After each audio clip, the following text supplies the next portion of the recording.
Okay, we're good to go. So hi everyone, good morning. I'm Tamas Bekasi and happy to be here. Thank you for the invitation from Civita, especially from Paula and Dinesh. So as Paula mentioned, I'm working for EIT Health and responsible for the accelerated portfolio within Central, Eastern and Southern Europe. So who does not know what is EIT Health? We are the European Innovation and Technology Institute of Innovation and Technology. And I'm representing the health branch of EIT. So actually, most of my time I'm working with health-related startups, digital health, biotech, or medtech startups. And within EIT Health, we have innovation, education, and accelerator pillars, and I'm representing the accelerator pillars. So 90% of my time I'm spending with startups.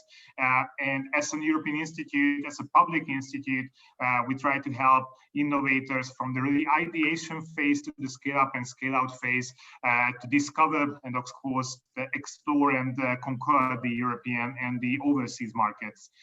So this is pretty much what I do. My background is quite mixed. So I worked almost 8 years on the agency side.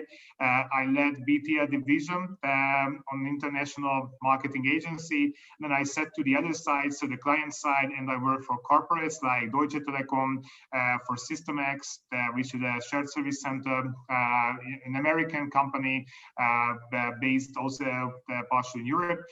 So my main, let's say, roots are connected to marketing and communication, but then I spent almost 10 years in business development. So this is my mixed background, but these are the two main fields I can help you in, also in during the mentoring sessions. So today's topic is customer journey mapping. Is a quite good mixture of business development and marketing, because definitely mainly it's connected to business development, but you will see that regarding the personas and messaging, that's an important field to cover whenever we are talking about customer journey mapping. Paula, I'm not sure I can hit in the middle, or you would like to say something to the audience? No, I think we can go straight to. Okay, cool. So I would share my screen with you. Just give me a sec. Oh yes, here we are. So let's just get back to the beginning and start from the beginning. Yeah. So guys, again, welcome. Just would like to mention to you at the beginning that we will have two organic parts during this workshop. First is quite like 50 minutes, or a little bit more than that.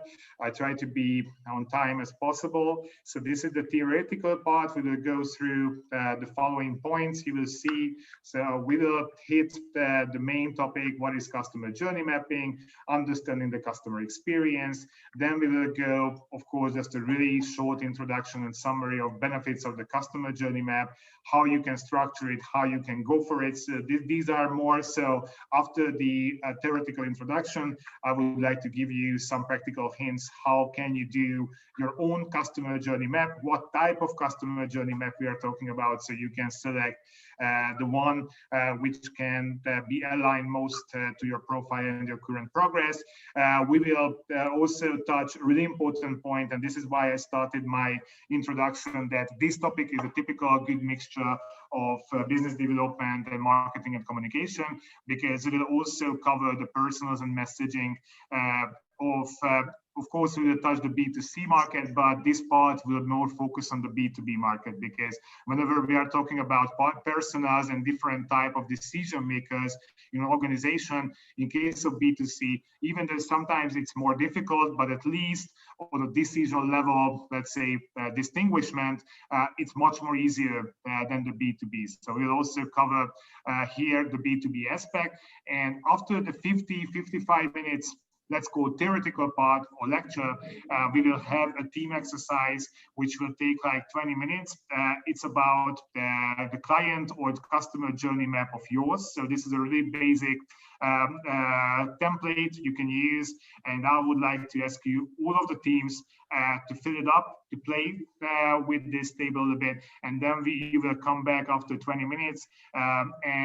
This is so. Let me just clarify in advance here that there are no good and bad answers. So this is not about that. It's all about that you are practicing. How can you? What is the mindset and what is the aspect? Let's say mixture you need to consider whenever you are filling out a basic table of customer journey map.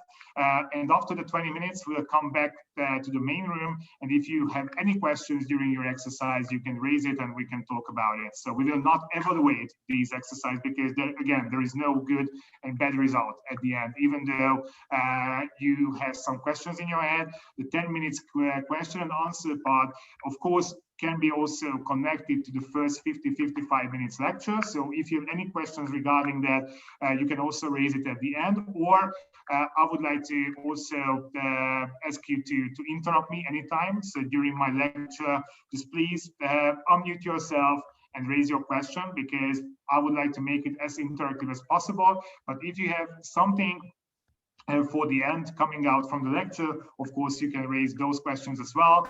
But the last 10 minutes will be mainly about the questions connected to the exercise, the team exercise you will see. Okay, so this is pretty much the agenda we have. And as we have limited time, I'm just hitting in the middle. So what is customer journey mapping, guys? I would like to just really go fastly through this point, because this is highly theoretical, of course. If we want to summarize what is customer journey map, it's all the touch points, I mean, the mixture of touch points and let's say senses of your customers, how they are approaching yourself and your brand. So this can give you, because that's an important, let me give you just a really practical example from yesterday. I had a really nice, out of this program, I had a really nice mentoring session with one of the startups. They thought everything, what would be the business model, what would be the whole, let's say, flow of their product. They just skipped one thing. What is the intention of their customers? So that's a really important point. And customer journey map highly helps you to identify what are those points, what your customer would like to see. So this is getting closer to you, making closer to you. I'm sorry, I'm just forgetting the recharger. So before I'm just shutting down, I'm plug myself. So sorry for that, guys. So again, getting back to customer journey map, this is all about the motivation, the trigger points, touch points, and of course, the intention of your customers. So customer journey map helps you to understand what your customer is willing to have. And what is their pain point? What are the issues they would like to solve? Because at the end of the day, I know that so most of you are in the advanced stage from the product development and also from the business point of view. But I also met many scale-ups and scale-ups during the years who, of course, can fill up the gap, but cannot continue really to find out what are the further pain points of their customers, which can be solved by their solution. So it's really important, and you will see also one of my main points in personas and messaging, that you should not sell a product or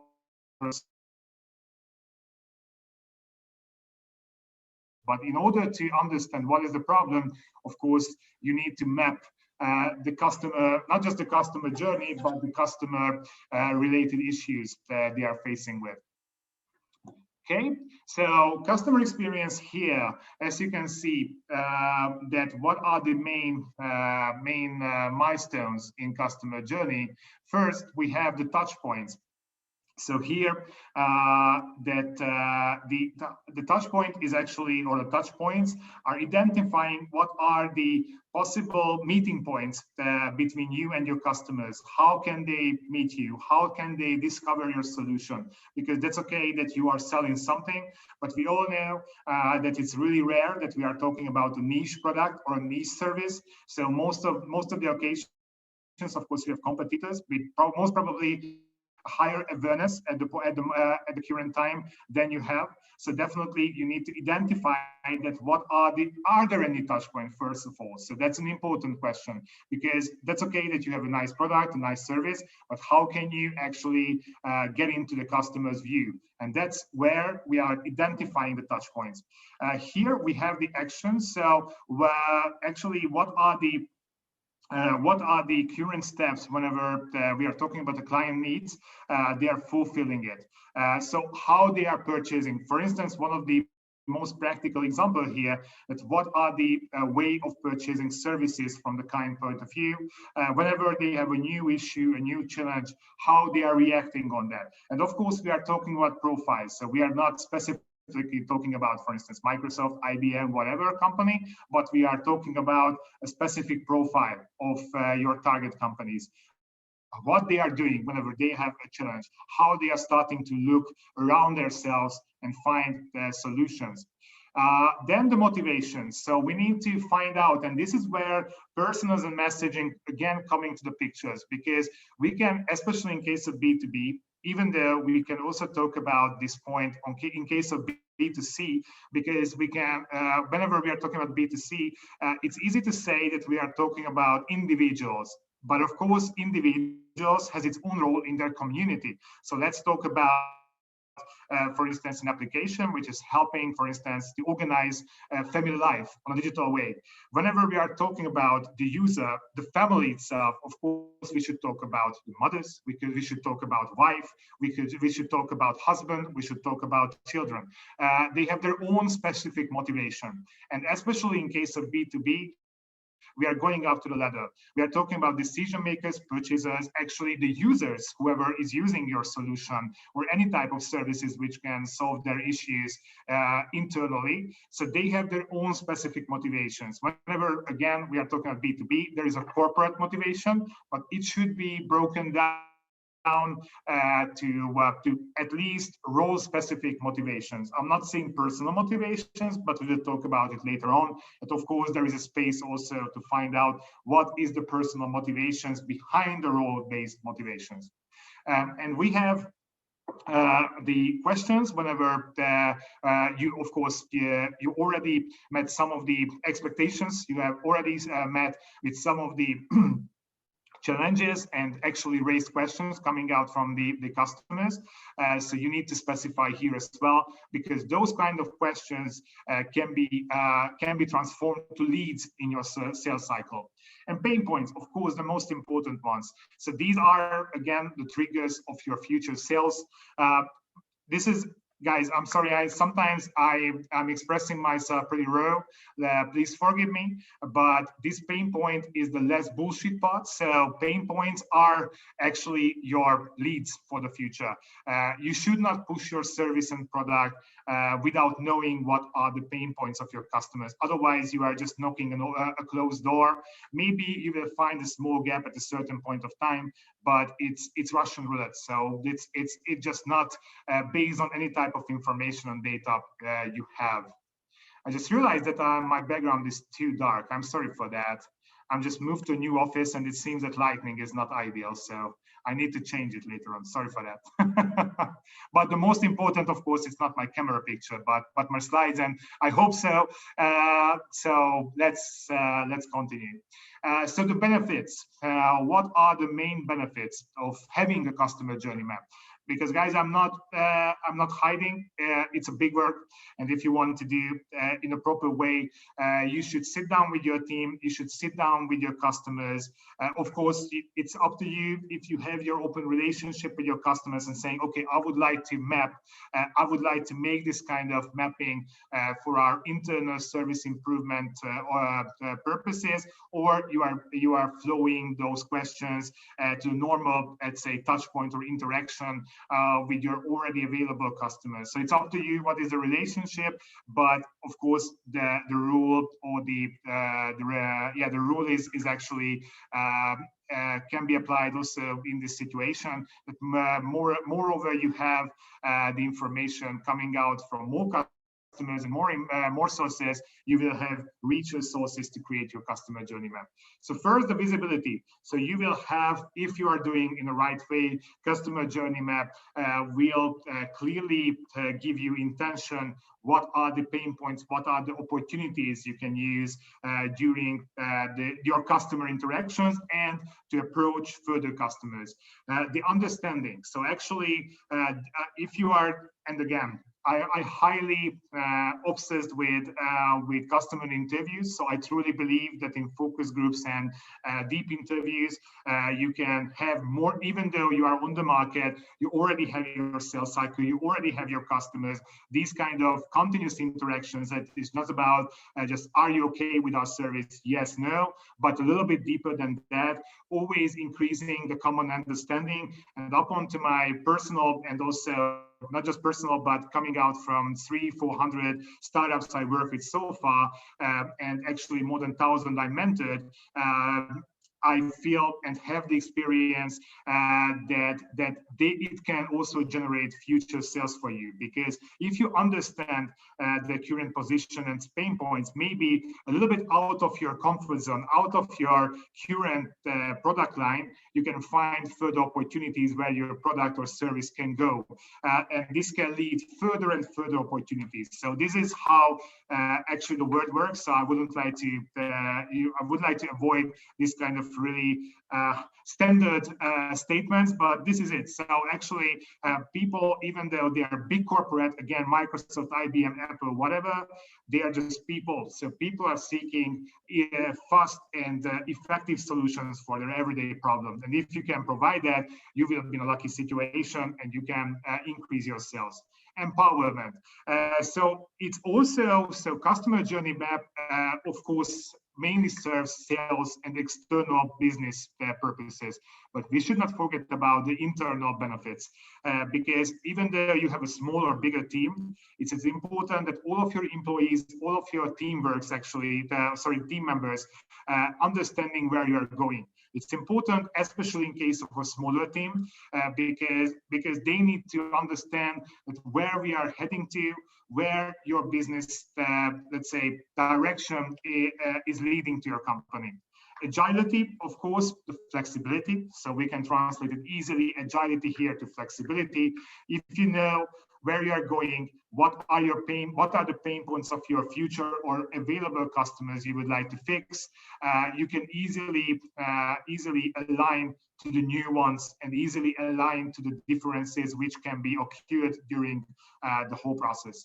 And excellence, of course. So whenever you can, so one of the things I experienced during the years, that whoever wants to fulfill many type of invisible or expected issues actually can really atomize its operation, meaning that delivering different type of solutions or alternative solutions, and the central excellence cannot be created because the resources in case of a smaller or bigger company, of course, limited. So you cannot focus on a seal of excellence, let's call this way, in each and every service you are providing for customers for each pain points. But if you can consolidate your portfolio, then you can highly improve it from the quality perspective, and of course you can aim for the excellence at the end of the day. So these are the biggest buckets of the benefits. And let's head to the structure of the customer journey map. So here, there we are starting with the personas. So we will talk about it later on more detailed way, and how can we create the personas.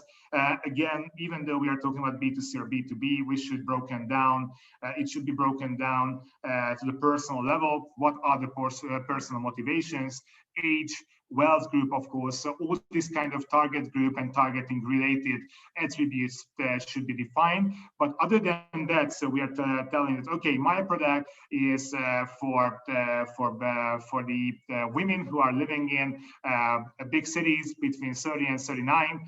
It's still not telling you what is their personal motivation, what is the purpose they would use your product or service. Therefore, we should go into the lifestyle. Let's assume and let's summarize this term lifestyle part of their life. So definitely we need to touch the personal motivations and the lifestyle related motivations. Of course, by the personas, we should, so if we are able, and this is a quite simple trick in case of a startup or any type of service or product development, if you can summarize for yourself, at least in 2 months, 2 sentences, what is the benefit of your product or services for the target group, then you're good to go. If you're not able to do that, so if you just start to explain my services, how is good, and etc., still you are not good with this part. So you should a little bit work on it, because whenever it's elevator pitch, however we call it, but the point is that we should be able to summarize the benefits which can be allocated by your future customers in 1 or 2 sentences. The desired outcomes. So that's important, that you also need to be aware what type of outcomes. Of course, I'm not telling you that the exact outcome you should identify in advance, but you should know in advance that what is the field you are searching for your answers. So actually, because this is about managing expectations. So if you want to know everything, of course, it's not possible. But if you want to know that what are, so upon to your current state of business progress, what are the gaps you would like to cover by the customer journey map, that it can be a really valuable tool in your hands. So steps. So this is all about that what are the necessary, let's say, it's, as you can see, the groundwork here, one of the words. So the groundwork, it's one of the keywords here. So you need to clearly identify that whenever you pretty much know that what is the outcome of your customer journey map, how your customers feeling about your brand, your solution currently, and we will talk about it. Of course, there is a current state-focused customer journey map, and there is another one which is more about the desired future outcome related customer journey map. So of course, this is important to distinguish here, and there is a third one as well, but we will talk about later on. But whenever you have the clear focus, you have the outcomes you want to have, you will see that first of all, what are the steps your customer is willing to make in order to resolve an issue, but also you will see the steps you need to make in order to be closer to your customers or your future customers. A touch point. So this is again describing 2 types of state. One, the current one. So what are your current touch points between you and your future and available customers? How you are communicating, especially with your new customers. Can you be found in a specific platform where actually your future customers are looking for solutions, etc. So these touch points can, the list of touch points can easily tell you, are we good enough to make direct connections with future customers, and what are the new directions you need to hit? And of course, the moment of truth. So special kind of, let's say, touch point. So this is telling you that what are the special or out of the box type of discussions or connections you need to establish with your future customers. So these are less standardized because we cannot tell this is a Google AdWords campaign. We cannot tell this is a social media campaign, because especially in case of B2B, of course, sometimes it's much more relied on personal connections, personal type of sales. So these kind of touch points are more intuitive and more connected to the sales than marketing. But definitely these are the, let's say, informal, let's call these are the informal touch points. So this is what you need to set up and what you need to be focused on whenever you are creating your customer journey map. And how to do it. So what are the main steps? So as you can see, map, analyze, and present. Of course, these are the big buckets of steps. As you can see, the map is starting with identify your mapping method, team, and ingredients. So definitely you need to set up a project team. In case of smaller company, I highly advise you to involve all the participants, all the team members of your company. Of course, if you are more than like 20, you should set up a project team focused on the main responsible people who are dealing with customers from sales, marketing, customer service, maybe also from legal perspective. But this is the first step. Then, of course, key stakeholders. again, I'm fully committed to involve here customers, of course, trusted customers of yours, because their insights are much more valuable than your project teams. So if you are in that situation that you can do it, I highly advise to make it. And of course, start building your maps. So I will, again, at the end of this workshop, I would show you one of the examples that you can use. It's a really basic example, but that's something which is a nice starting point. I see that somebody is writing on the chat. Yeah.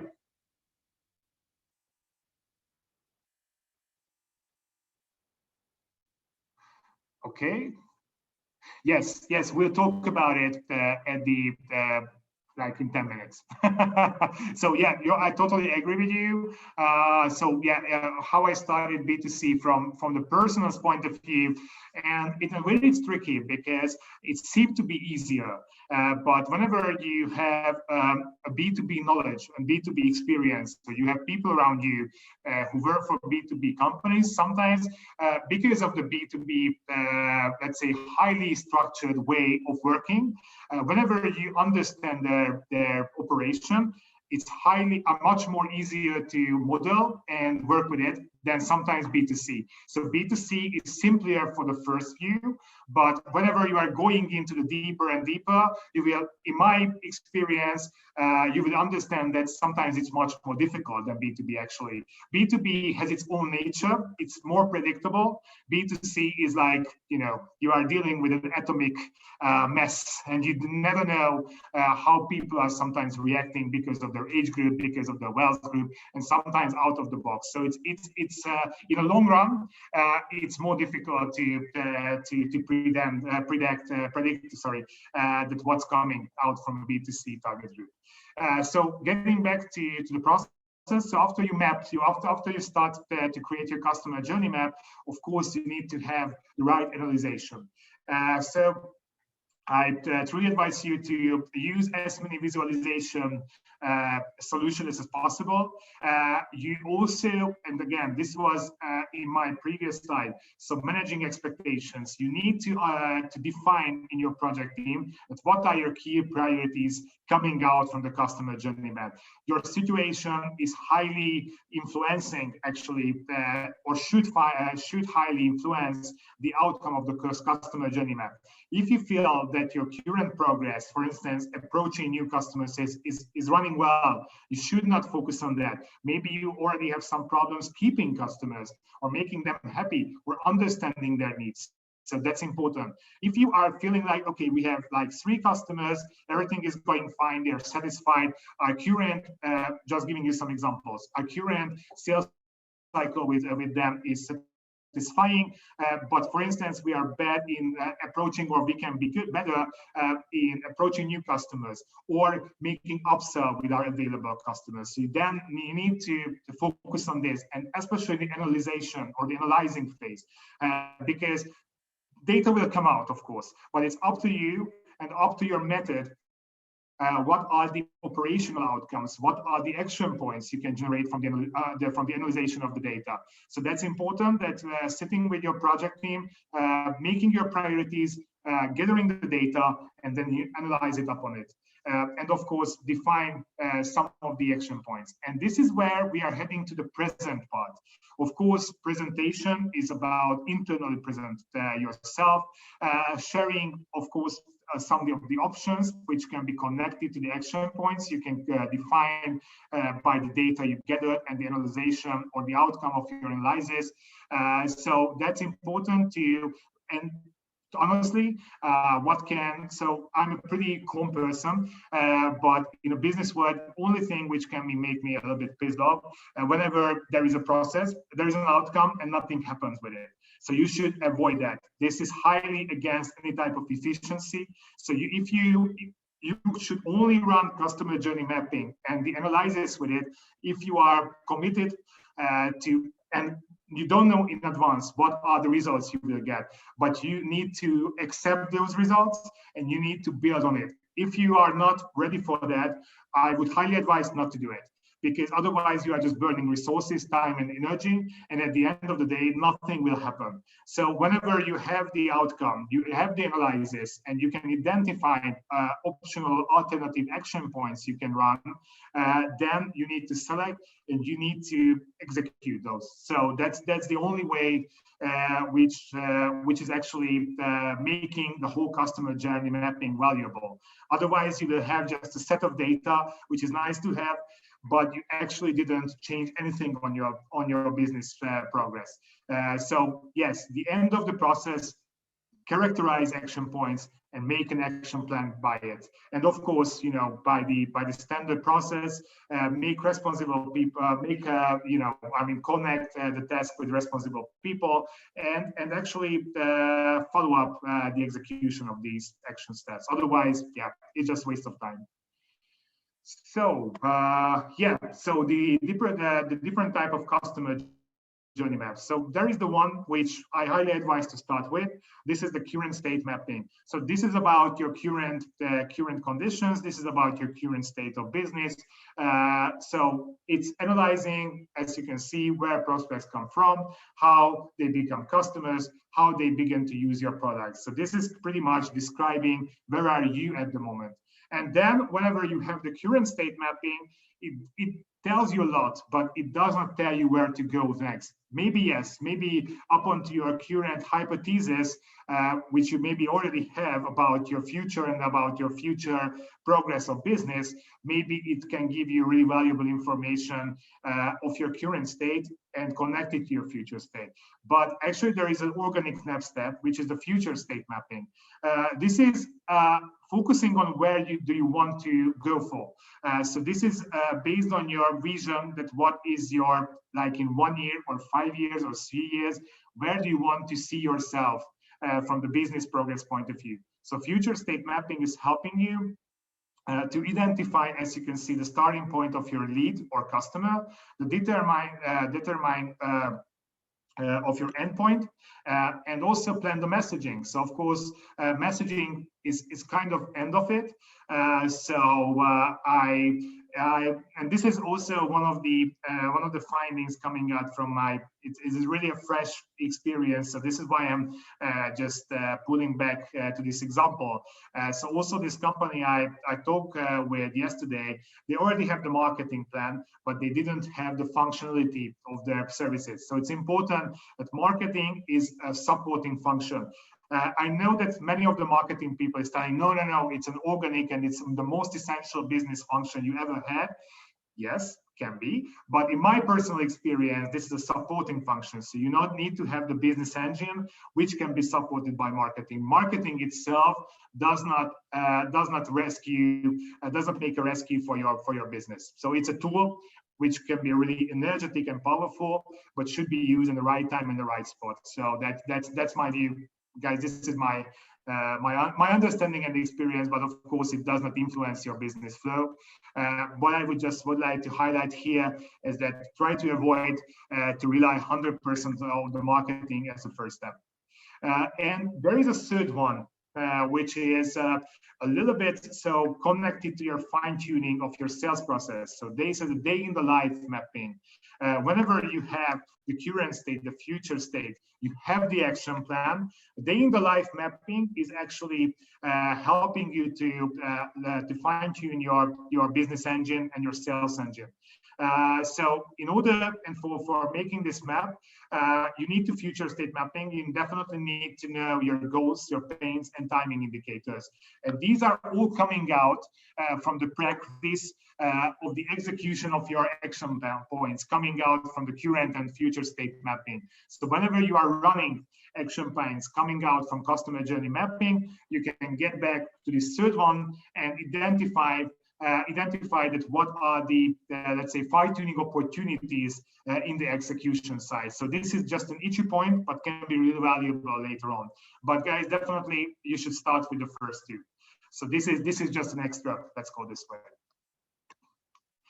And the steps. So first, I mentioned to you, and now it's a little bit more detailed way.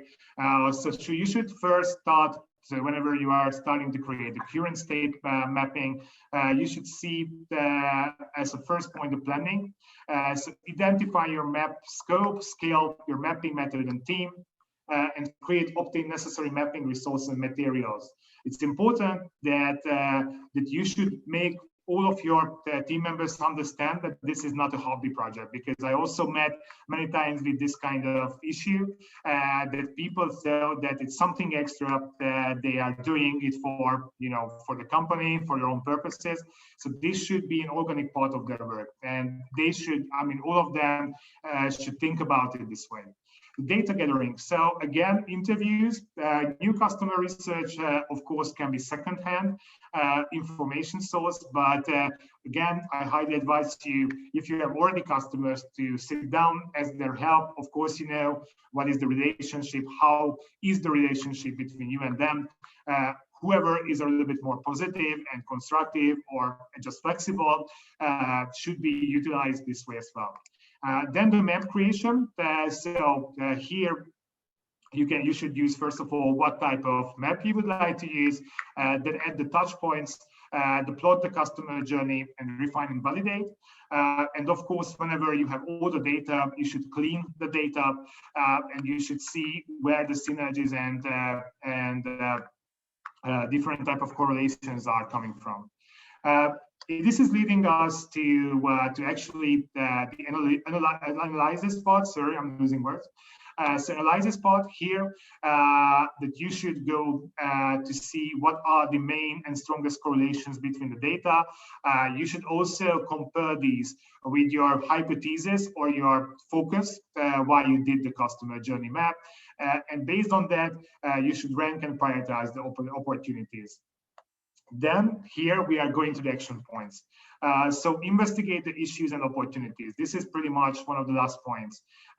So based on the results of the analysis, you should identify what are the main pain points you have, what are the main fields should be developed, and you should create the action plans, or also the action points, so the optional or alternative action points.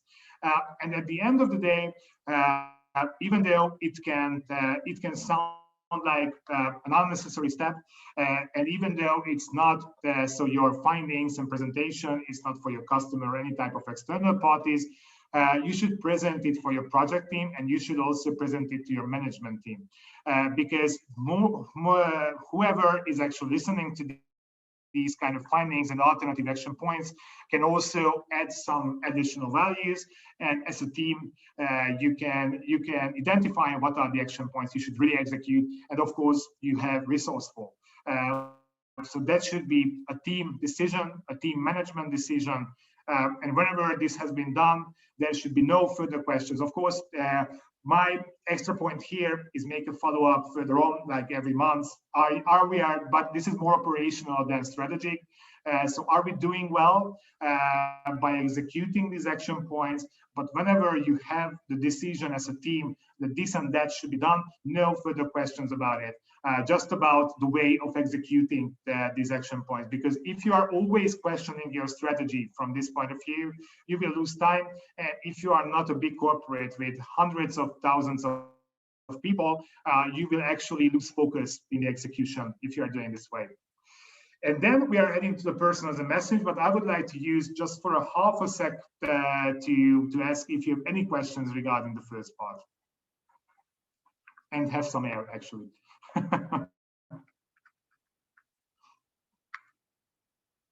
Okay, I just checked the chat, but I didn't see any other questions. Okay, so then we will go to the personas and messaging. Actually, who is your customer? So this is our first question here. And my advice is here. So get specific and take time to profile them. So this is what we already touched. Even though we are talking about B2C or B2B, and we are talking about, let's say, a group of people or corporates, we should find the personal motivation here. And again, my evergreen topic, as them. So it's not enough to predict something about your target group, but you should really talk with them. Otherwise, it's just a hypothesis, which may be right or wrong, but you will only know whenever you have loss in your company. And that's something which is a huge price, I believe, just to have a hypothesis and avoid speaking with your future or available customers. And here, a B2B point, and this will be detailed later on, like in 5 minutes, that we should, in case of B2B, we should distinguish between purchasers, users, decision makers, influencers, and enablers. So these are the 5 groups, at least 5 groups we can identify within a B2B corporate, and all of them has different rights, privileges, and motivations behind them. And it's important to know who you are talking to, because if you are, so maybe you are, you can convince for months you are burning money, resources for a person who is, for different reasons, we should not go into the details, but for different reasons, is representing him or her as like the biggest decision makers in a company. And after 3 months, you will recognize that actually that person is, even though he or she is positive with you, cannot make any type of decisions for your purposes. And actually you lost 3 months for nothing. So that's important to know who to talk with. Otherwise, it's just a waste of energy and time sometimes. And of course, we should also understand that the corporate, as a corporate, when, why, and how they like to purchase. Because there are, in case of B2B partners, there are really, really solid processes behind the purchasing methods, and unfortunately they cannot really trespass these processes, so they cannot hijack because of their goodwill.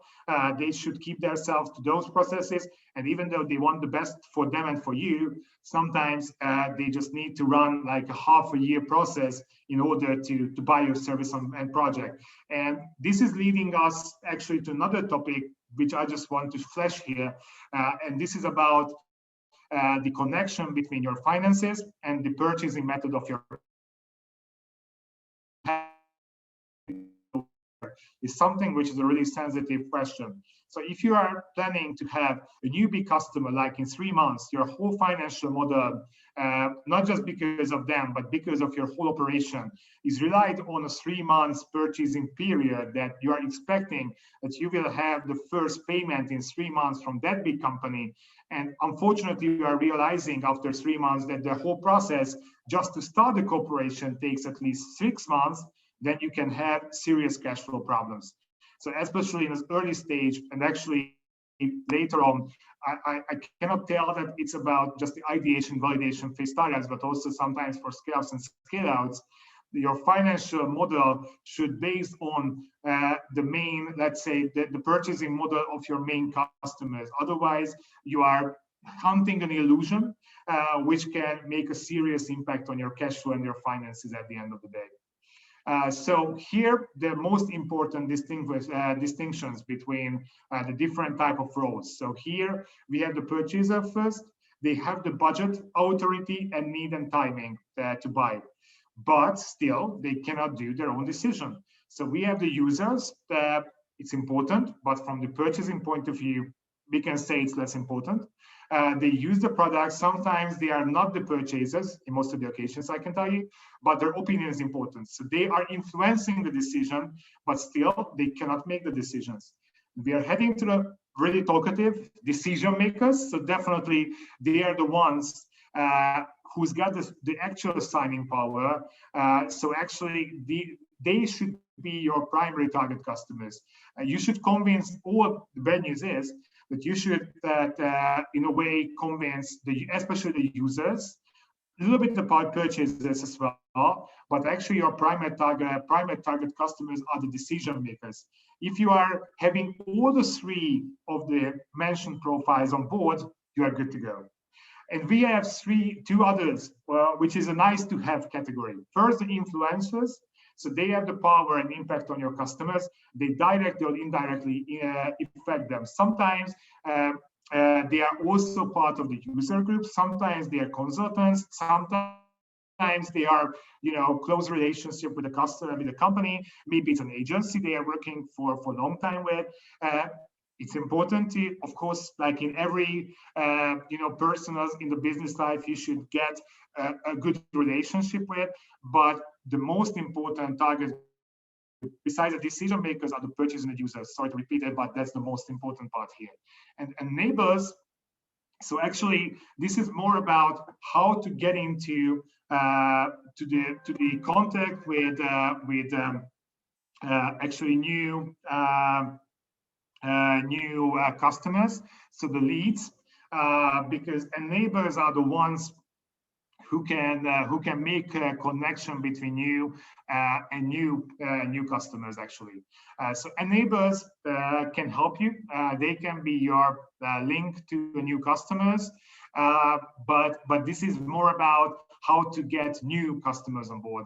It's not about if you already have the lead, you can start to work with. Enablers can, of course, but mostly influencers actually can help you. But these are the two extra type of groups who can have a good relationship with.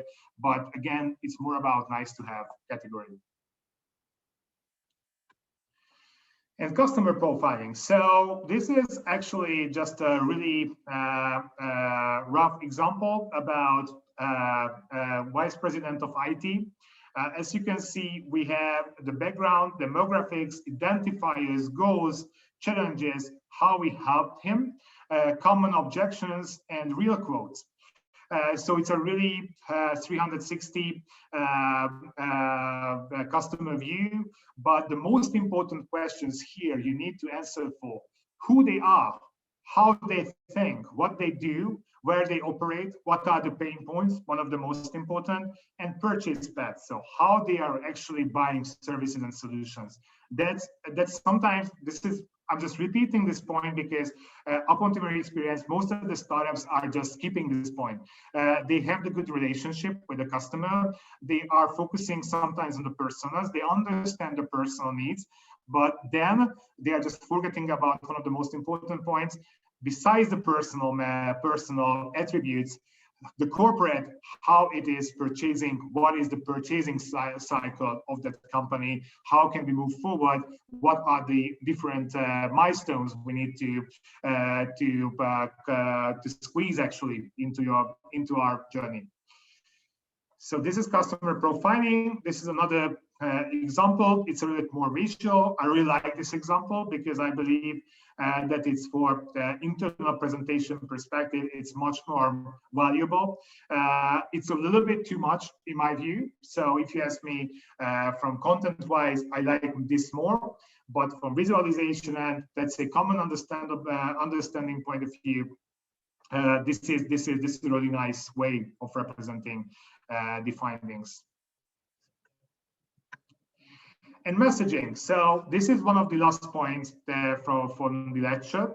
I just want to really highlight some of the quite generic points, but also give you some hints. So the first point is, I already mentioned to you, so always solve problems. Don't sell something because nobody wants to buy. I mean, we are all buying stuff each and every day. It's nothing new. But if we are having a problem and you can actually provide a solution for that, this is something which is differentiating from you from the others. So it's an important mindset, which is also quite common, even in the scale-ups and scale-outs, that they are still focusing on their goals, what they want to do with the customers, what they do with their business cycle, but they are sometimes a little bit forgetting about the customer's needs, the customer's goals at the end of the day. So if you are, of course, a service provider or a product producer, you should serve the needs of your customers and you should think with their heads instead of your head first. Yes, this is important message. So the what instead of the features. Nobody, again, is interested in products or services, but they are interested in features. What is the functionality they can have? What is the real life problems they can solve with it? So those are the things which is important to be center of your messaging and your communication. Because whenever we are saying that, oh, we are the most beautiful, the most valuable, the most something, that's because of the communication noise we generated in the last 30 years, nobody is really sensitive it anymore.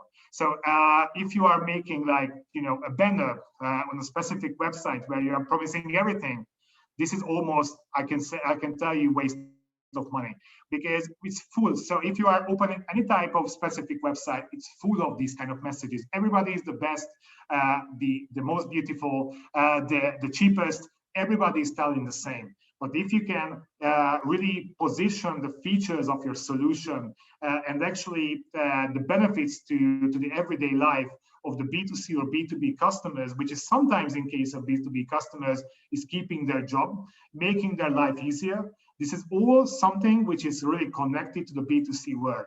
You should not forget that even though we are talking about, again, B2B, in case of B2B, corporate goals, corporate something, there are always there the personal goals, which is against most of the, I can tell, in my experience, I work a lot with corporates, and this is quite, coming from the human nature.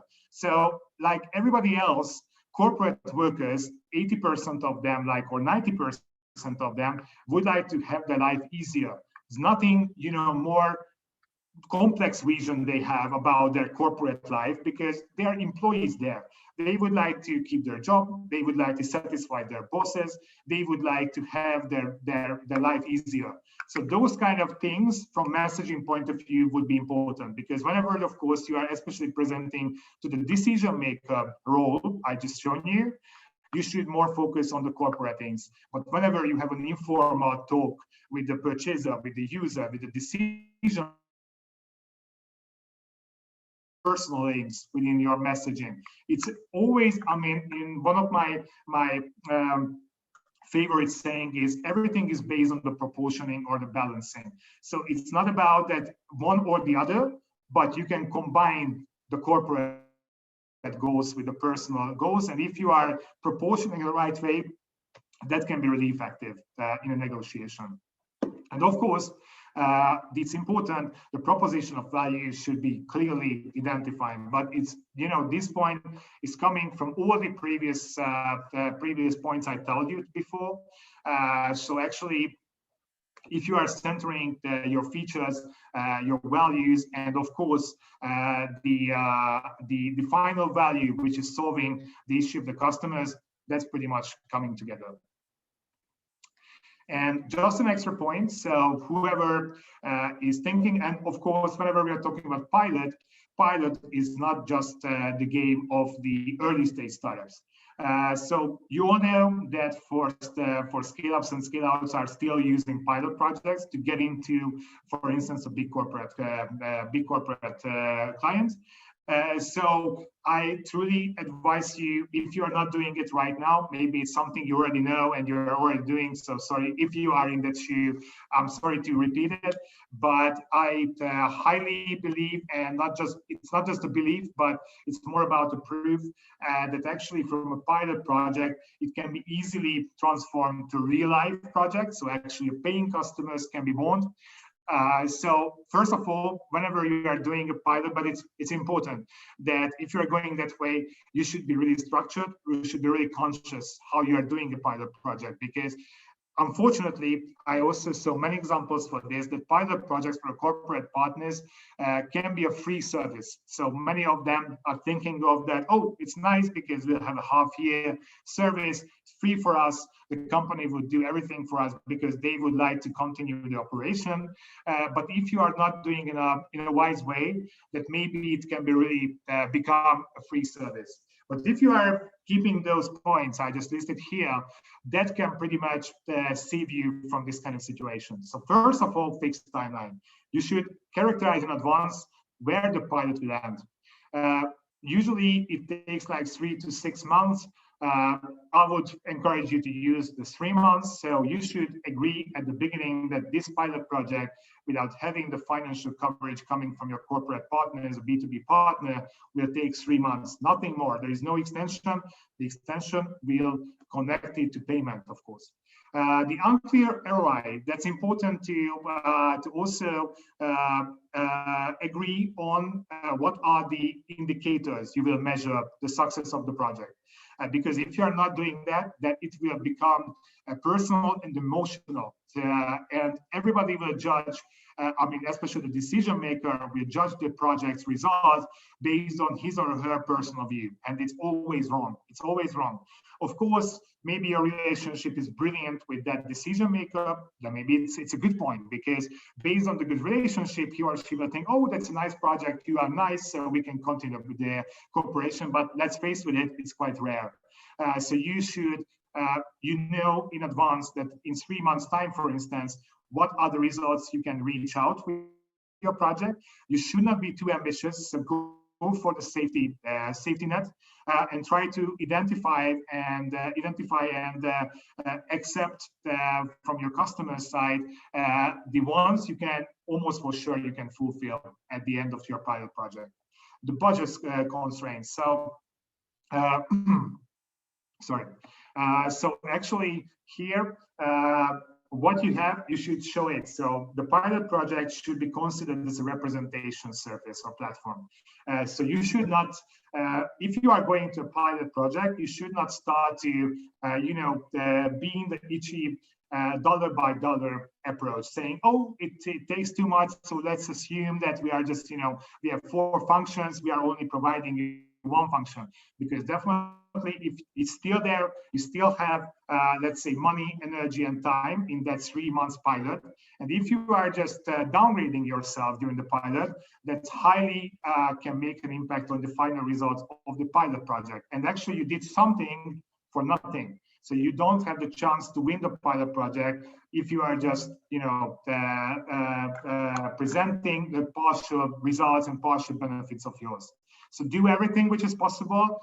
Instead, if you have budget constraints, let's short the pilot period. So if you don't want to do it 3 months, let's do it only 1 month, but with full power.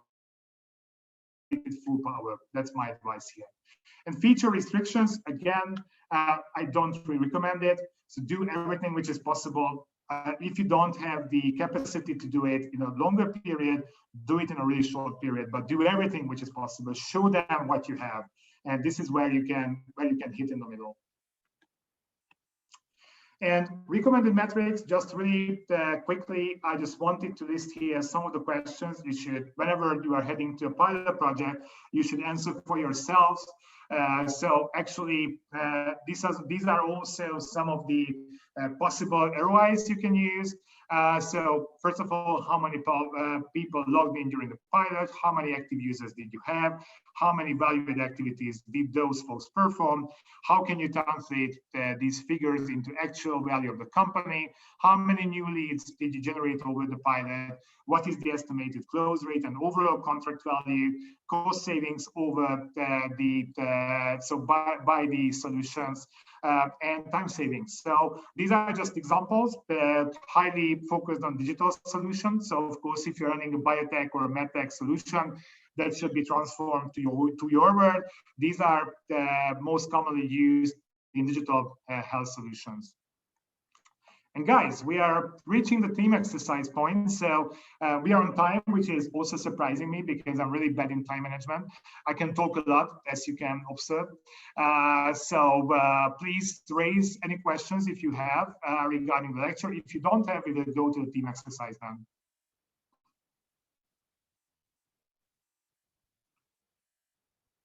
Guys, also, if you have any other interest regarding customer journey mapping, I didn't touch during my presentation, please also raise it. So I tried to, try to summarize all the most important facts which can be helpful for you in making a customer journey map, but it does not mean that I didn't miss something which is in your specific interest. So if you have anything else you would like to talk about regarding customer journey mapping, please raise it, and I'm more than happy to talk about it.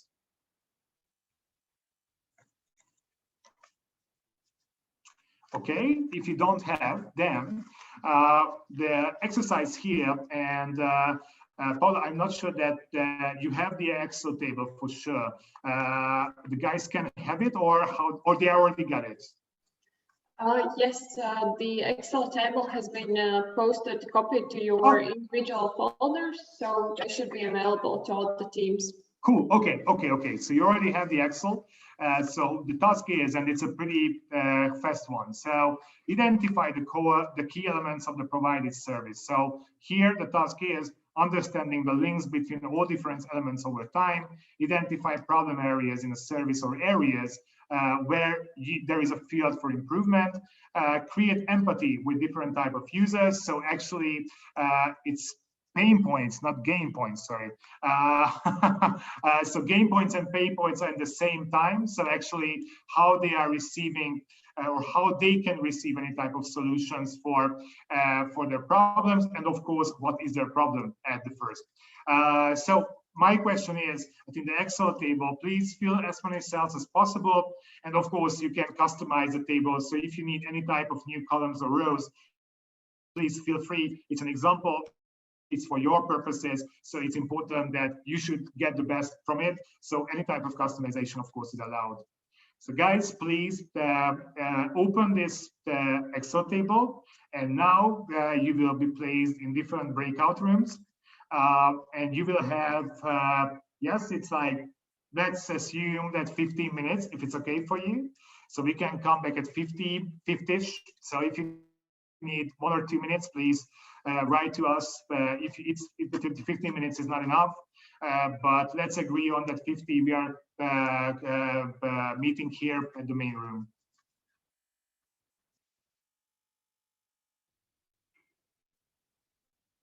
I think we can then finalize with quick reflections and some Q&A if you have any questions to ask.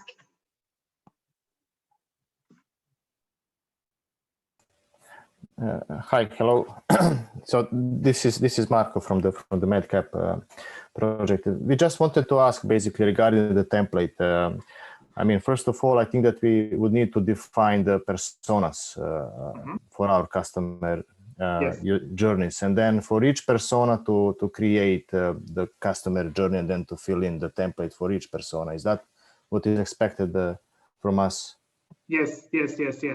So again, this is actually, so as I mentioned to you regarding the exercise, so there is no good and bad answer. So it's not about the evaluation, it's more about a helping tool to start somewhere the customer journey map. But your assumption was right. So definitely for now, these 15 minutes only gave you the chance to fill out the table for one type of customer, of course. Whoever was a little bit faster or maybe had some previous information about the clients, or maybe already did a customer journey map, of course, maybe can fill up for 2 or 3. But I believe, I mean, the whole exercise is about to create for at least one type of persona, because it's all about having the logic behind it. And then, of course, you can make it in a more sophisticated template or more visual template. So then it's up to you. It's just making you feel how the logic works in case of customer journey mapping. Okay, thanks.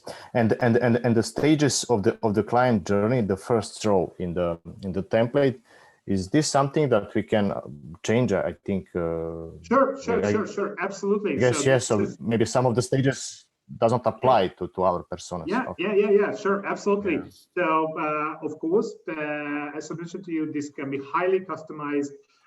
It's really, so you should, I mean, if you want to use this template for your own, that much more than open for any type of customization. So please delete, add rows, columns, however you want to. So of course, if I'm right, Paula, please correct me if I'm wrong, that you will receive the presentation I just shared with you previously. So you can use the content of it to create your own customer journey map. And of course, most probably, I mean, if I'm right, please, again, Paula, correct me if I'm wrong, but with all of you, I will have a mentoring session. So if you have specific question regarding the customer journey mapping in your case, in your specific case, we can also talk about it in details, how to start it, what type of, let's say, so based on your history, based on your current state, based on your current sales cycle, what are the aspects you need to highly consider. But sure, absolutely customizable. Okay, thank you. Thank you. Sure thing.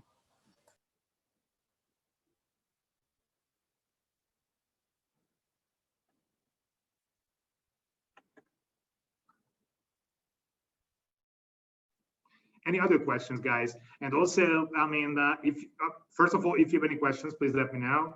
Then I would also, if you felt like that there is something else we should talk about in a few minutes regarding customer journey mapping, if you have any other experience or any type of other, let's say, previous information about it, again, if you missed something, just let me know.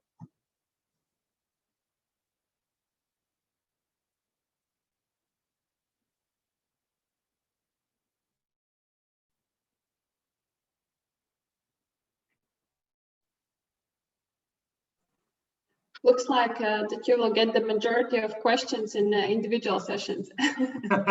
Sure, guys. In the meantime, so through Paula, if you have any questions before the mentoring session, I can help you in planning and then executing your customer journey map. Please let me know. So again, of course, how Paula mentioned, during the mentoring session, we can talk about it. But in between, if you have any questions, I'm more than happy to help you. Okay, just one thing I would like to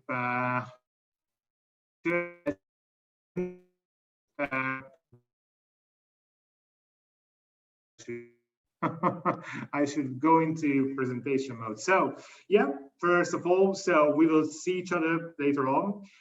If you wish, please contact me on LinkedIn. So you can also raise your questions there if you have.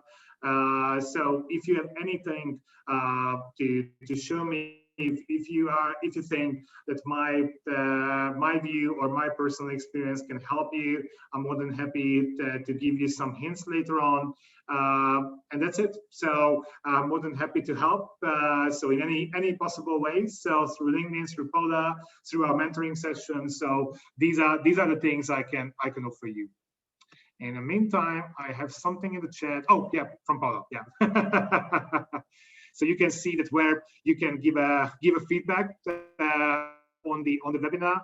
We highly appreciate your feedback in advance, because definitely it's a really good help for Civita, also for me, just to see if we need to improve anything, for instance, on the customer journey mapping webinar.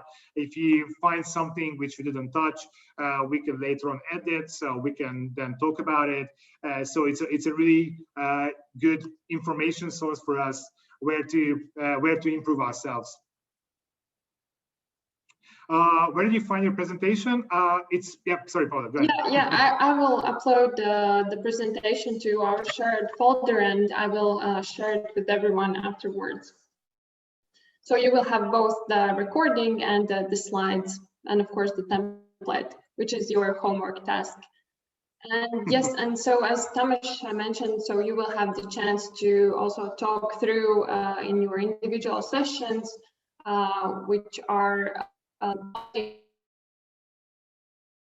and yes, and thanks so much for the presentation. I think it was really useful and insightful.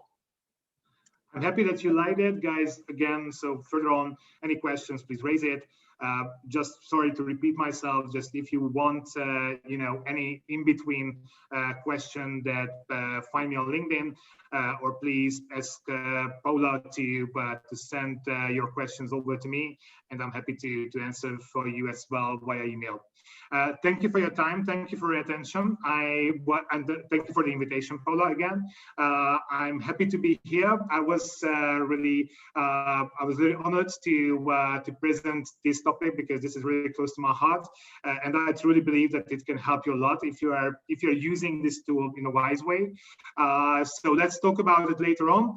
And just to use a really nice term here, let's continue our journey from here. Thank you, and have a nice afternoon, guys. Bye bye. Thank you. Bye. Bye bye. Bye. Thank you. Bye. Bye.